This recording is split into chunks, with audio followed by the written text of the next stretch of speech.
This is Do-It-Yourself Dave, DIY Dave, with another video on working on your car.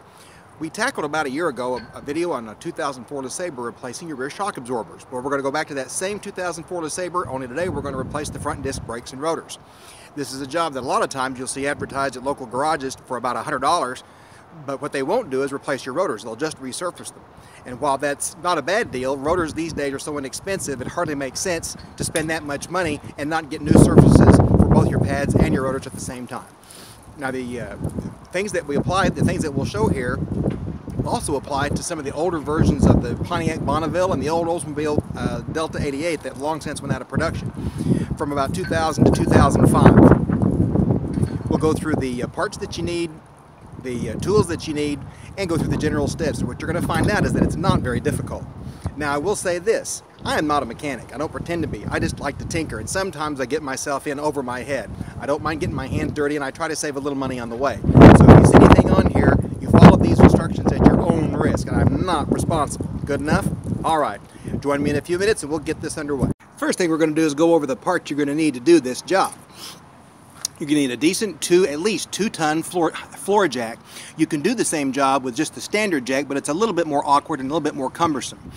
You'll need 2 different size metric ratchets. You'll need a 19mm socket, and that'll be used to take off the lug nuts off the wheel.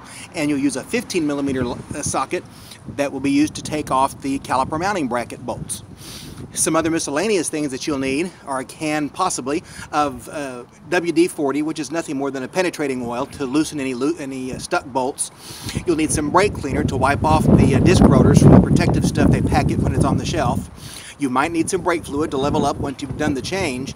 And then we'll have what they call copper grease, or NIC's compound that you'll put on the backs of the pads and in the glides where the pads sit to prevent them from squeaking. Some places say you don't have to use this, and some manufacturers say you don't. I've come to the conclusion that I like to use it. If you don't want to use it, that's up to you. One thing you'll also need are some jack stands, because we're going to make sure that once we get the car jacked up, we support it with the jack stands. Never ever get under a vehicle that's supported only by a jack, because if you'll notice, this jack is designed to roll. If you get under a car that's supported only by a jack without mounting stands and something causes that load to shift and that thing rolls, it could easily come down and crash upon you, and that would really spoil your whole day. So the number one thing in all of this is safety first. And also, one thing's for sure, my objective in doing this for myself is that I like to try to save a little money over what garages charge. For you, if you want to try to tackle a job like this, the number one thing you have to do is decide if you're comfortable doing it. If there's any part of a job you're just not comfortable doing, it's not worth it. Don't do it. Get someone who really knows what they're doing to do it for you. Secondly, as we're going through this video, I'll have to apologize in advance for any wind noise. It's a beautiful early winter day in Oklahoma that I'm doing this, but the wind is really cranking out of the north, and it may cause some interference on the mic, so we'll try to do the best we can. Stand by as we'll get going. Now, the first thing we're going to do before we get this car jacked up is we're going to loosen the lug nuts on the left and right front wheels. You got to use the weight of the car to hold the wheel still, because if you wait until after the car's jacked up, the wheel will just spin really, really annoyingly, and you're going to have to lower it back down and jack it up all over again. So that's what we're going to use the 19mm socket for. Okay, now what we've done here is I've already pried the cover of the wheel loose, and I have put the 19mm socket onto the lug nut of the car. Now notice that I've got a fairly deep socket here. Some of the wheels have the lug nuts recessed in, and you need a longer socket than a standard one will throw. And also, I don't know if you can tell in this video, but this is a 3/4 inch socket. If you don't have a 19mm socket, you can get an English equivalent, which is about 3/4 of an inch, and that should work just fine here. Now, depending on how tightly the last person that worked on your car tightened these lug nuts, these can be a bear to break loose, and you may have to use a little bit of your own weight, leverage, or a breaker bar to get enough leverage to pop these things loose. But it does take a little bit of time and effort, and just try to avoid smashing your knuckles. Now, we're working these bolts off, and I finally got to the realization that I wasn't going to get these things off with my other ratchet. So I moved to a longer bolt, a longer throw in this particular ratchet wrench, and I get a little bit more leverage. And another thing I learned on a top tip from a fun car repair show called Wheeler Dealers is that if you're working with a big wrench like this, always pull towards you rather than away to avoid breaking your knuckles. And I've learned that the hard way, that it's exactly right.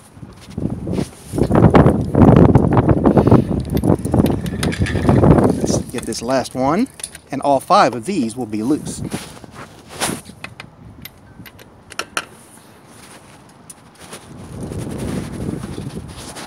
There we go. There, all 5 loose. And no broken knuckles too. That's a good thing. We'll go to the other side and dump. Okay, we got the lug nuts on both sides loosened, and there was nothing eventful about the right side, so we didn't record that.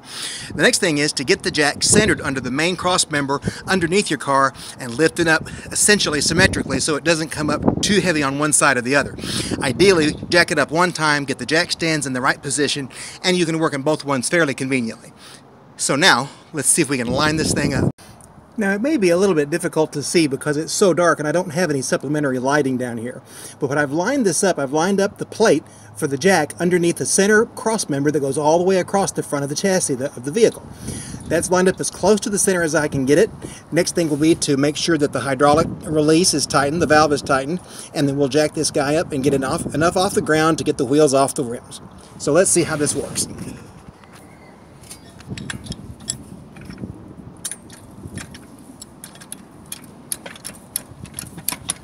That's better.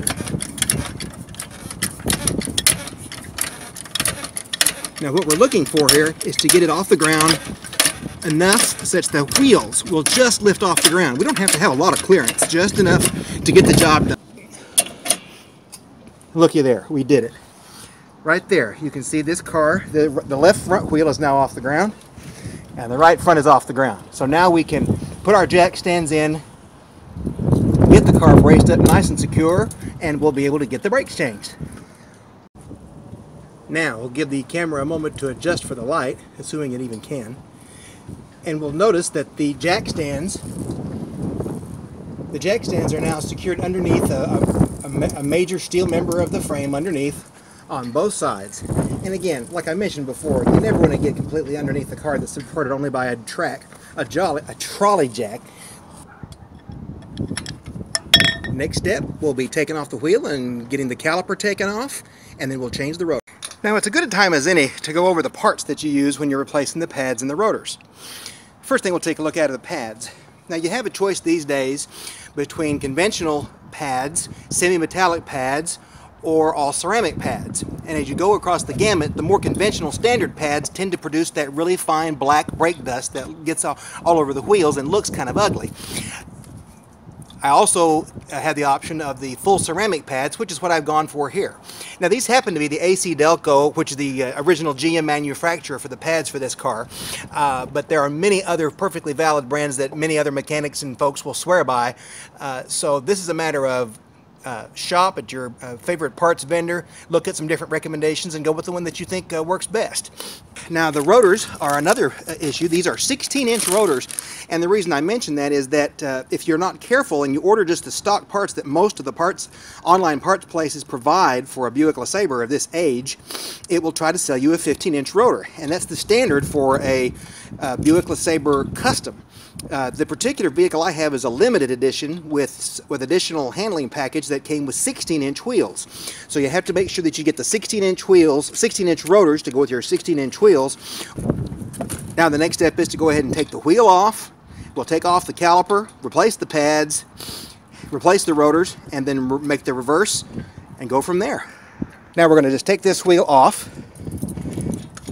Just need to spin off the lug nuts that we loosened before we jacked the car up.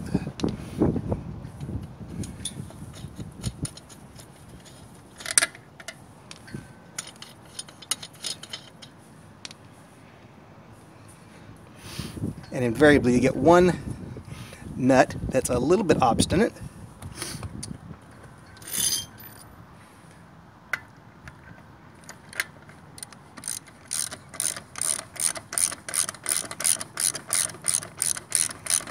That's because the weight of the wheel is now sitting on that one bolt, so it doesn't come off as readily. There we go. Now, capture all of these guys. We'll capture all of these bolts, and we'll just set them aside for a few minutes over there and hope they don't run off. Those of you who are regular viewers of A Christmas Story will remember the part where Ralphie was told to go out and help his dad replace the parts on replace a flat tire, and they replaced the bolts. And as they pulled off the lug nuts and put them in the hubcap, Ralphie hit the pan and the lug nuts went flying in the air, and he said a bad word. Well, we're not going to say that here. Now, we'll take a look at this pad now that we've got the rotors off. Excuse me, we'll take a look at this rotor now that we have the wheel off. Now, it's really difficult to get a really good assessment of something like a rotor on a video like this, but here's where we can see that this particular pad or rotor needs to be replaced. First of all, there's a fairly, even though the wear pattern on this particular rotor is fairly smooth, there's a fairly pronounced lip at the edge of this rotor where the pad material has worn in and has worn away this part of the material here. So these brakes and these pads have been on for quite some time, and these rotors, if I'm not mistaken, I think they may be the original equipment on this car. Now, this caliper housing on the driver's side, like I mentioned before, these are what they call the caliper glide pins, and they also screw into the socket. They hold this main top part of the housing. The caliper housing holds in the rest of the caliper that holds the pads. So we need to loosen these two caliper glide pins, which will actually pull out and re-lubricate before we put it all back together. Once we've taken this off, we can take off the pads, and then we can reach back here and get these other bolts that secure the mounting bracket to the wheel assembly. Fortunately, GM was thoughtful enough to make these all 15mm sockets, so this shouldn't be too difficult. We'll see. Okay, now we're going to take 15mm socket and get that 15mm caliper glide pin loosened and get this housing off.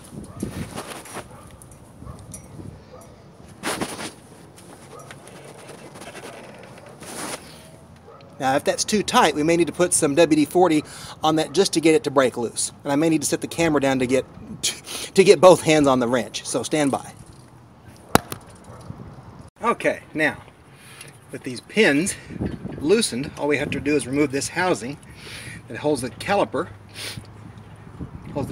in, and the caliper is what applies pressure to a cylinder that then pushes the pads into the brake surface. Now, I may take a pair of pliers and push that caliper in to facilitate pushing this pad out. Now, as I'm trying to get this housing off, I'm noticing that the pads are still so tough and the caliper is still extended sufficiently such that it's binding and it doesn't want to release the housing. So what I'm going to do is I'm putting a little clamp in between the caliper and the outside of the mounting bracket on that screw, and I'm going to compress that caliper just a little bit to push it back into this, push that piston back into the caliper housing and loosen it up so I can take this housing off. Okay, now, after a little bit more persuasion by putting that screwdriver through that little opening and then just pushing back a little bit against the rotor to force the piston back into the caliper a little bit more, it finally loosened up where this housing is now out and it's free. Now we just need to set this aside, and I'm going to go grab a bungee cord to tie this up and hang it out of the way on the spring, because we don't want the entire weight of that caliper housing to rest just on that brake line right there. It wasn't designed to hold that kind of weight. So we'll go get that bungee and hang it out of the way. Now, you'll notice that I simply threaded a bungee cord through that opening that we used to, that's where we put the screwdriver to wedge pressure against the pad to push the cylinder back in. I just got that bungee threaded through there, and I've got it hooked up to the spring off of that strut assembly there. So now it's out of the way while we're working on getting the rest of this caliper housing removed, and so we can get to the rotor itself. And now we're ready to release these 15mm caliper mounting bolts here and here that will then allow us to remove this bracket. And once we do that, we get to the rotor housing itself. So stand by. Well, with just a moderate amount of force, I was able to get those 15mm caliper mounting brackets bolts loose, just a little bit more than normal arm strength, which is about all they're tightened to. I'll give you the specifics on the amount of torque that the manufacturer recommends a little later. But it came off with no problem at all. Now, when it was on the car, it was actually this way. The orientation was this way. Those are the spongy elements that these caliper glide pins slide into, so this thing can float in and out. Now, here are the pads. Now, in all honesty, this pad is not too bad. It's got some life left in it, but I also know that I'm getting a little bit of vibration through the steering wheel, through the brakes. When I press them, if I have to brake a little bit more than average, I feel a little bit of vibration, which tends to indicate that the rotor may be a little bit warped. Notice also that you'll have an orientation key on this. See this little L-shaped piece of bracketing material here? That's part of the squeaker mechanism that goes off when this pad becomes too worn. It actually extends beyond the surface of the pad and starts to scratch the rotor, and it makes a really annoying screeching, metal screeching sound, which is supposed to be a signal to the driver that you got brake problems and you need some brake maintenance work. And the rotor couldn't be simpler to remove. It comes straight off, like so.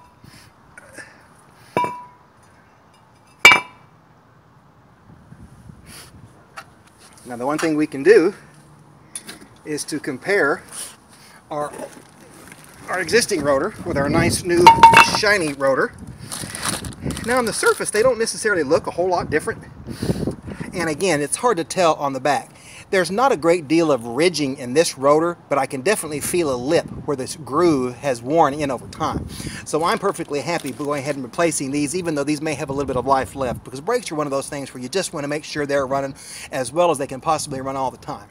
Now, one of the things you have to do to prepare a rotor before you can put it on is to clean it off. Now, the reason you have to do this is because the manufacturers put a coating of a special anti-corrosive compound on the surface of the rotors to keep them from corroding while they're on the shelf before they get sold.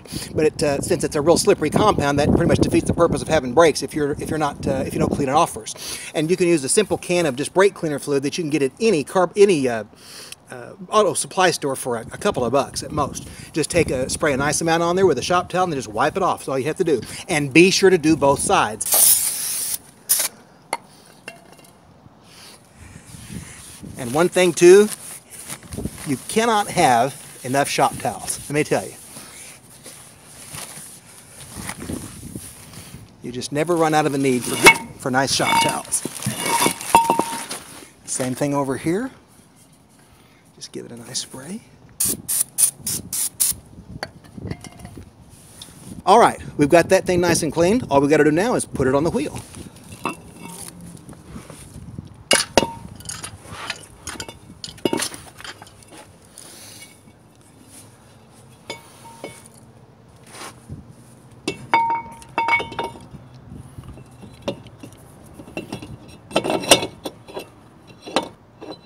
There. That was real tough, wasn't it? That's really all there is to it. There's no other magic. Now all I've got to do is put the caliper assembly back on. While we have our caliper assembly suspended from the the spring on the strut, we're going to apply a little spring. We're going to take a little block of wood and a clamp and uniformly compress that piston. Trying to make sure I got the camera angle right here. Uniformly compress that piston back into the shaft so we can reassemble the caliper assembly properly and without much difficulty, because it has to have clearance for the new pads. Now what I'm going to do is I'm going to put this block of wood and use a clamp, a little compression clamp that I use in my woodworking, to put the pressure on that wood to uniformly push that piston back in. There are also tools that you can use to do this that are custom made to do this very job, and you can also use a C-clamp to accomplish the exact same thing. The objective, regardless of the mechanism you use, is the same. You want to push this piston back where it's essentially flush with the housing right here. Now, I had told you before I was going to use a little wood clamp to apply the pressure on my wood block to push that piston back in, but I just didn't get enough of a bite on my wood clamp to get enough leverage to squeeze the clamp shut. So I had to move over to this C-clamp. As we tighten that clamp, that caliper piston just slides right back in nice and smooth. And it's also important that we use that block of wood to apply pressure evenly to all surfaces of that piston. We don't want it to try to go in sideways, because you don't want to damage it or score it. That would cause it to operate incorrectly under normal conditions. But now that that thing is all nice and flush, this part of the job is done. So now we're going to do a little bit of prep work before we put this guy, the mounting bracket, back on the car. What we're going to do is put a little bit of anti-seize compound on the glides where the edges of the pads rest. That's right here, right here, right here, and right here. That's to prevent squeaking and just to let the things operate nice and smoothly when you put them back in.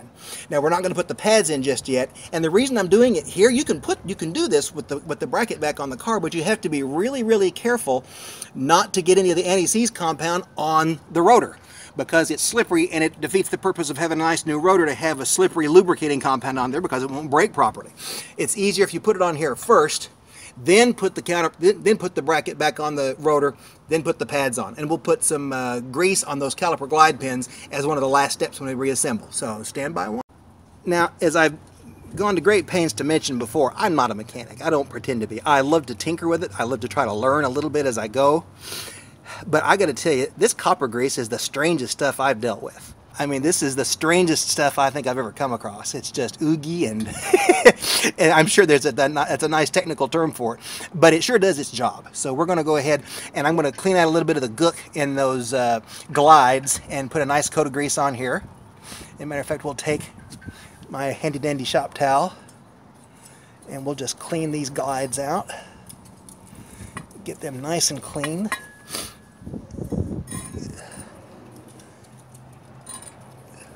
Again, I am apologizing for the photography because I am doing this all at the same time, and I don't mean to do that. But now, here we go.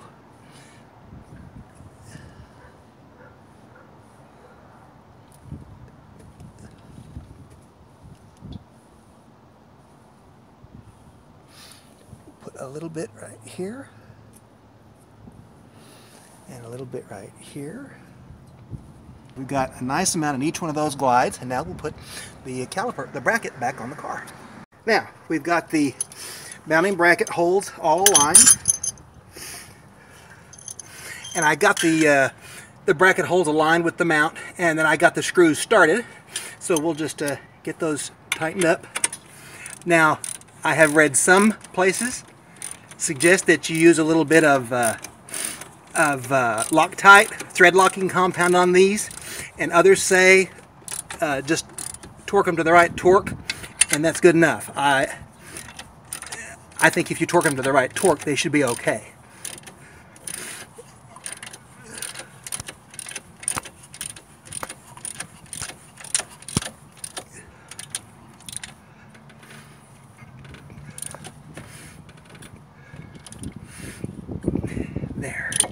There's that, and there's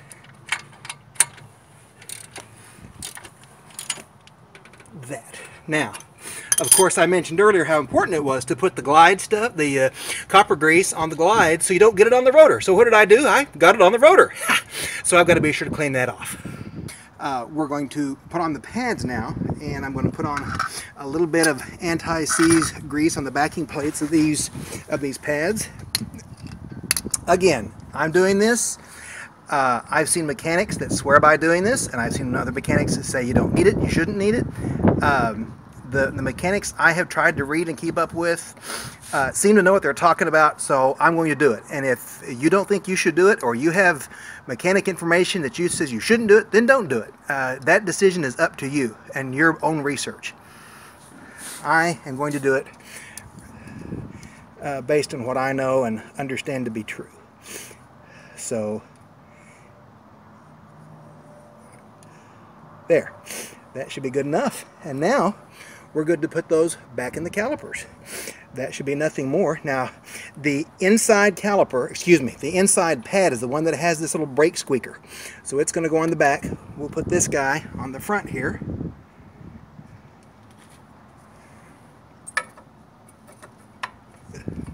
There we go.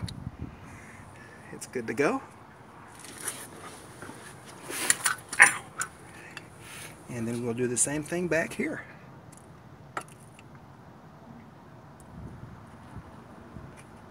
Ah.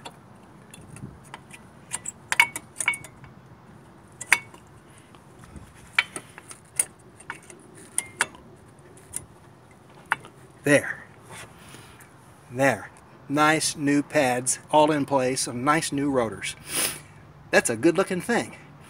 So now all we've got to do is put the caliper back on there, and we'll clean and lubricate the caliper glide pins, screw them back in, put the wheel on, and we're done.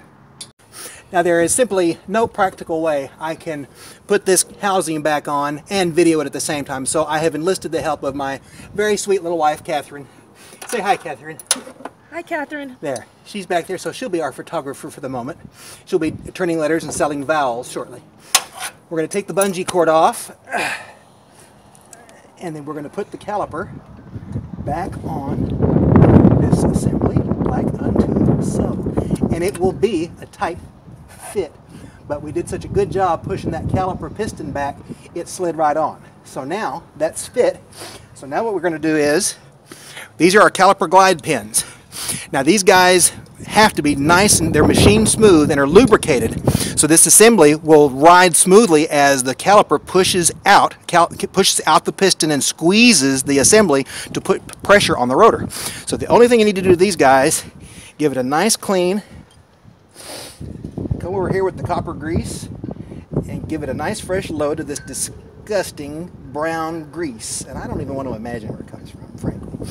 So we're gonna, that's all nice and lubricated. We're gonna put that right through there. Ooh, we want to make sure those little gaskets lined up nice. And hear that go in there, so that's good. Okay, the same thing here. We're just gonna clean this guy off nice and clean, and we're gonna give it a fresh load of grease so it operates the way it's supposed to. Make sure I have to make sure that little boot is not torn or crunched there. Okay. Now that's an important thing to point out. When I put this caliper back on, there's a little rubber boot that goes in between the caliper and the housing, and you want to make sure it's nice and straight because it receives this bolt, and you don't want it to tear. There. Now, what I want to do is, I'm just going to give that a little hand tighten, and I can feel it start. And do the same thing here. Now, it seems to be balking a little bit. Hang on.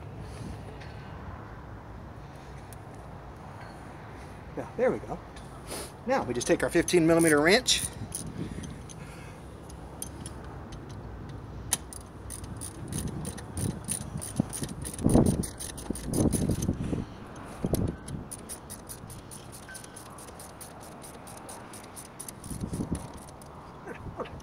Now, a little bit of that grease came off that side. I would prefer that not have happened. I don't think it's a big deal. So, clean off there.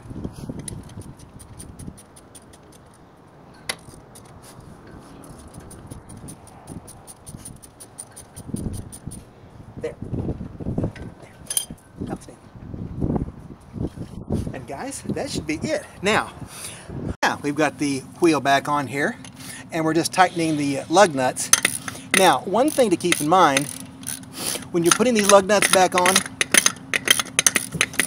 you are best served if you put them on if you tighten them in an opposing fashion. I'm starting at this one that's kind of at the 11 o'clock position. So now I'll go over here to this one over here at what's about the 4 o'clock position and give it a tighten. And I'm only going to get these things so tight. And this would apply regardless of what you're doing, anytime you take the wheel off. Now I'll go from here across to this one. Again, we're trying to distribute the pressure that's applied to the wheel and to the bolts evenly, rather than put a monkey wrench on one and get it super tight, but then maybe not put as much stress on the other ones. So what we'll do is, the next thing is, barring unforeseen problems, we'll take a car for a test drive. Well, so as not to leave you hanging, we've done the entire right side tire, and it was completely and totally uneventful. In fact, it was easier than the other side, part of it because I'm not narrating as I go along. The caliper came off, we relubricated the pins, put the new pads back on, put the new rotor on. It all went together just exactly the way you would expect. So now the next thing we're going to do is jack up the car a little bit, pull out the jack stands, make sure our fluid level is good, and we're going to take her out for a test drive.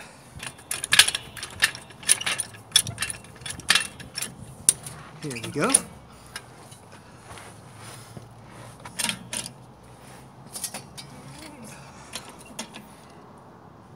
Just up and up for us to clear that jack stand, and for us to clear that jack stand. And we are done. Now,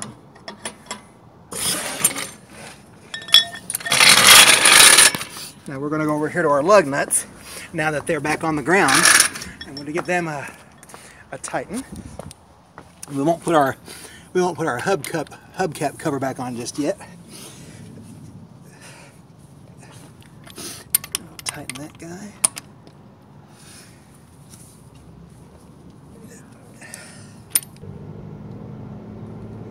Don't hear any noises.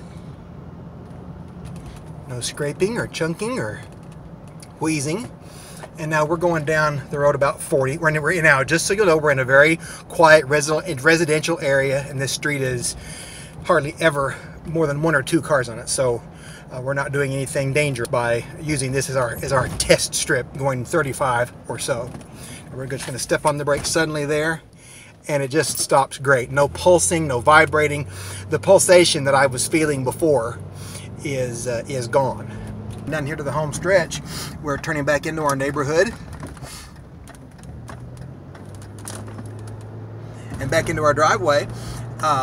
We will pull the car into the driveway, put our stuff away, and we'll recap what we've done, and we'll call this to a close.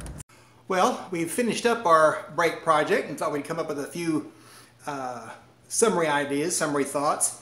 First of all, if you're changing brake pads and you change these metallic or semi-metallic pads, they are dusty and nasty, and I have gone through half a tub of some lanolin hand cleaner to get all the guff off of my hands, which is a good reason.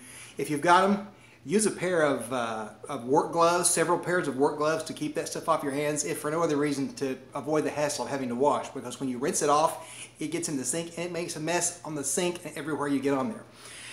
Secondly, all the bolts need to be torqued back to their manufacturer specifications. You need a torque wrench to put on the proper rating, and I'll look up the proper ratings and add them on here in just a second.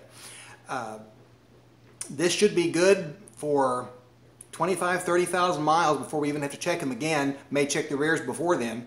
But other than that, this was a successful and easy project. I'll be sure to add the part numbers for the 16-inch rotors and the pads that we put on here today. There was nothing really surprising in this. This is like most of the other brake jobs I've done in my family's cars.